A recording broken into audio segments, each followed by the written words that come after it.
గురువుగారు, మూఢం అంటే ఏమిటి? మూఢము అంటే వ్యావహారిక భాషలో మూఢము అంటాం, లేదా మౌఢ్యము అంటాం అన్నమాట. మూఢత్వం అంటే మనకు తెలుసు, మూఢభక్తి, మూఢనమ్మక, వాటిల్లో ఉన్న మూఢత్వమే. అంటే మూఢము అనగా ఇక్కడ ప్రధానంగా అర్థం ఏంటి అంటే మోహింపబడుట.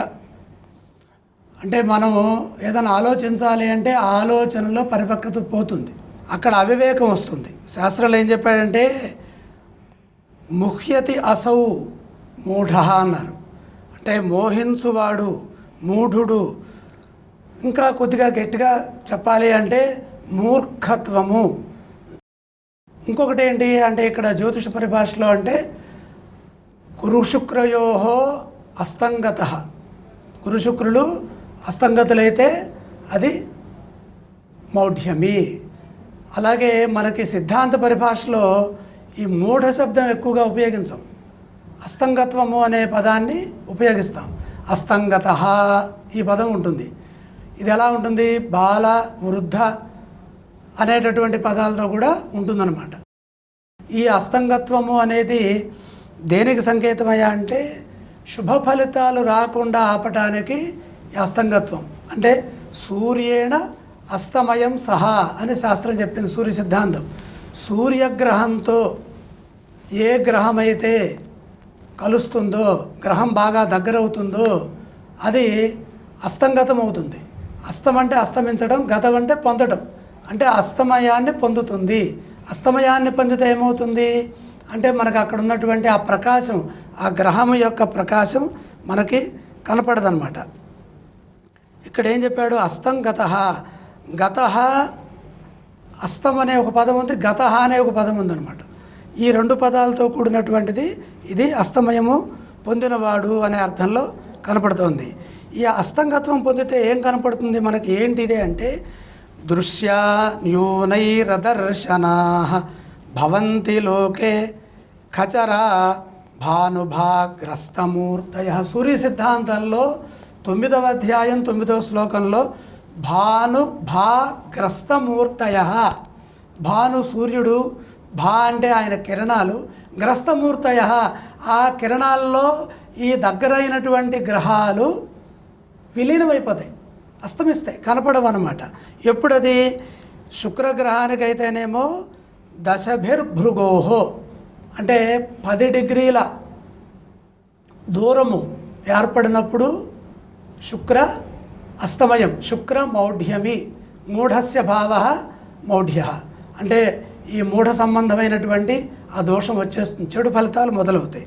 అలాగే గురువైతే ఏకాదశామరేజ్యస్య 11 డిగ్రీలు దూరం కనుక, ముందు వెనక, సూర్యగ్రహానికి ముందు కానీ వెనక కానీ, అంటే గురుగ్రహం అక్కడ ఉంటుంది, సూర్యనారాయణమూర్తి ఒక్కొక్క రాశిలో ఒక్కొక్క నెలపాటు ఉంటూ ఈ బృహస్పతి ఉన్న స్థానానికి వస్తారు.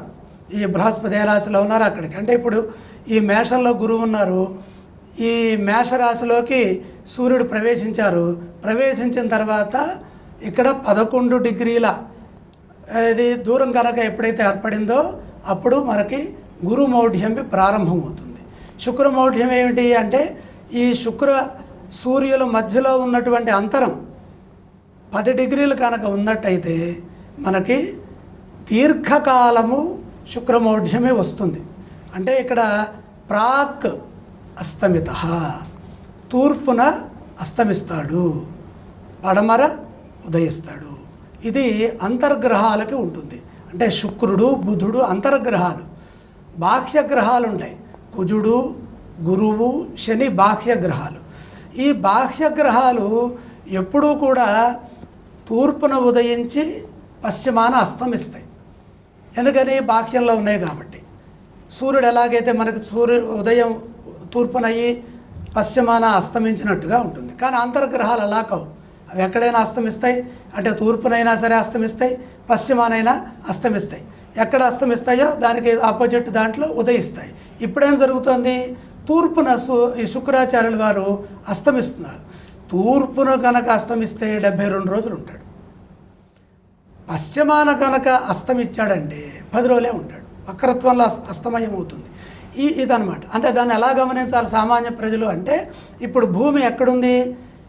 ఈ తులారాశిలో ఉంది. తులారాశిలో భూమి చుట్టూ చంద్రుడు తిరుగుతున్నాడు.